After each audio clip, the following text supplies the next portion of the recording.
আল্লাহু হুয়াল গানিয়্যুল হামিদ।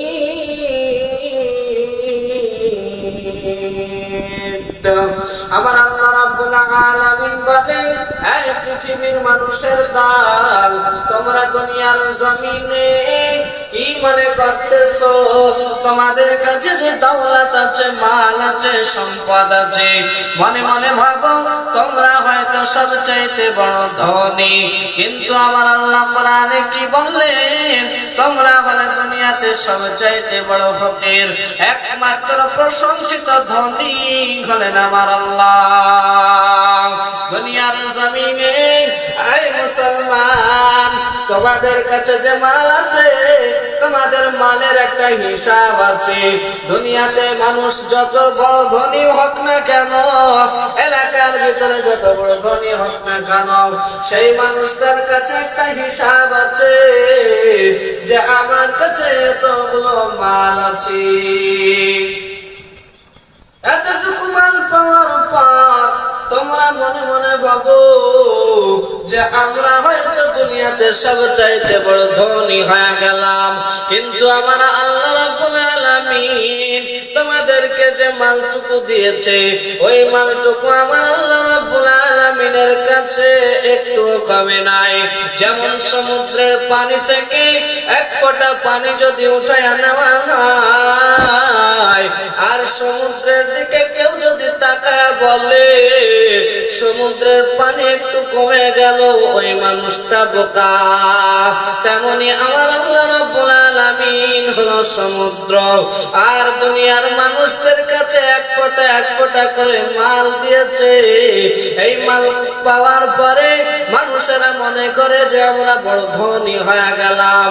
এই এলাকার ভিতরে সবচাইতে যে বড় ধনী আছো, ভালো করে শুনে নাও। আমাদের মুর্শিদাবাদের ভিতরে যে বান্দা সবচাইতে বড় ধনী, আমাদের এই পশ্চিমবঙ্গের ভিতরে যে বান্দা সবচাইতে বড় ধনী, ওই ধনীরে আমি বলে দিতে চাই, এই বান্দা তুমি দিল্লি শহরে চলে যাও। তোমার কাছে যে মাল আছে, ওই মালওয়ালা ব্যক্তি দিল্লি শহরে কত ঘুরে ঘুরে বেড়ায়। এই দিল্লি শহরে সবচাইতে বড় ধনী তোমারে আমি বলে দিতে চাই, তোমার কাছে যত মাল আছে, তুমি যদি মুম্বাই শহরে চলে যাও, এই মুম্বাই শহরে গিয়ে দেখবা তোমার মতো ধনী কত কোটি কোটি পাওয়া যাবে।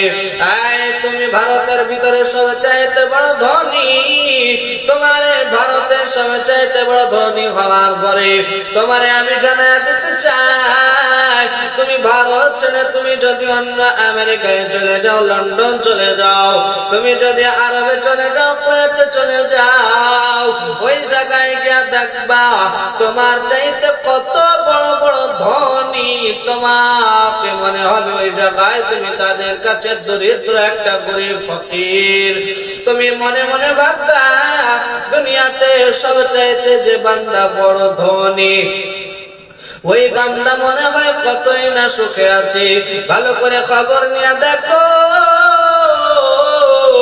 যার কাছে যত মাল তার তত টেনশন।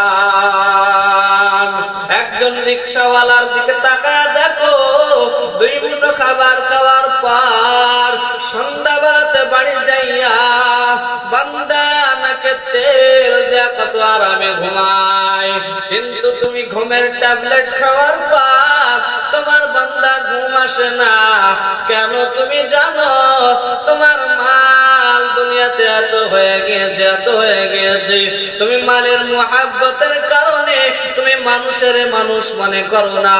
তুমি মানুষকে দেখলে গরু ছাগল ভেড়ার মতো ব্যবহার করো। গরিব দেখলে তুমি মনে করো এরা মানুষ না। কিন্তু আমার আল্লাহ রাব্বুল আলামিন দুনিয়ার জমিনে কোরআনুল কারীমের ভিতরে জানায়া দিলেন যে أرأيت الذي يكذب بالدين فذلك الذي يدع اليتيم ولا يحض على طعام المسكين فويل للمصلين الذين هم عن صلاتهم ساهون الذين هم يراءون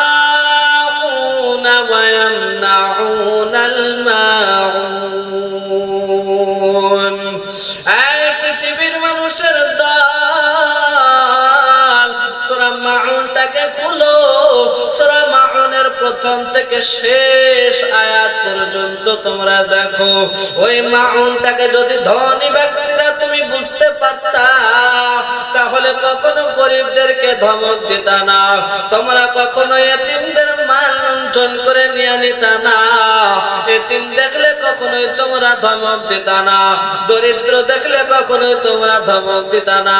একজন গরিব মানুষ তোমার কাছে কোনো জিনিস চাইতে এসেছে, তারে কখনো ফিরাইয়া দিতে না।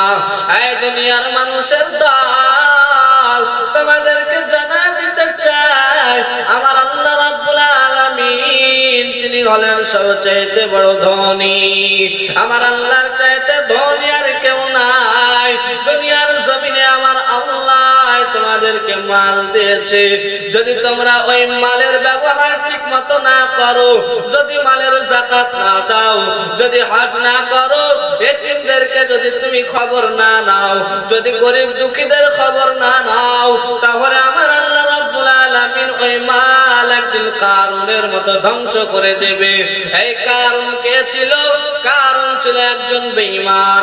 মুসা আলাইহিস সালাতু ওয়াস সালামের জামানায় কারুন নামে একজন বেঈমান ছিল, যে কারুনকে আমার আল্লাহ রাব্বুল আলামিন অগণিত সম্পদ দিয়েছিল। সম্পদ, যে কারুন সম্পদগুলো গোডাউনে ভরে রাখতো, ওই গোডাউনে শুধু আমাদের দেশে যেমন ধান গম ভরা থাকে ওই রকম না, কারণের গোডাউনের ভিতরে সোনা দানা রূপা সব কিছু ভরা থাকতো। আর ওই গোডাউনের চাবিগুলো এমন 10টা যুবক ছিল যে এলাকার ভিতরে সবচাইতে বড় শক্তিশালী। ওই যুবকগুলো শুধু চাবি বহন করে নিয়ে যেত। তাহলে একটু ধারণা করে দেখে যে চাবির তুলনায় তালা কতগুলো হবে। আমার আল্লাহ রাব্বুল আলামিনের সঙ্গে নাফরমানি করেছে, আমার আল্লাহর দ্বীনকে মানে নাই, কোরআনকে মানে নাই, মুসা আলাইহিস সালাতু ওয়াস সালামকে মানে নাই।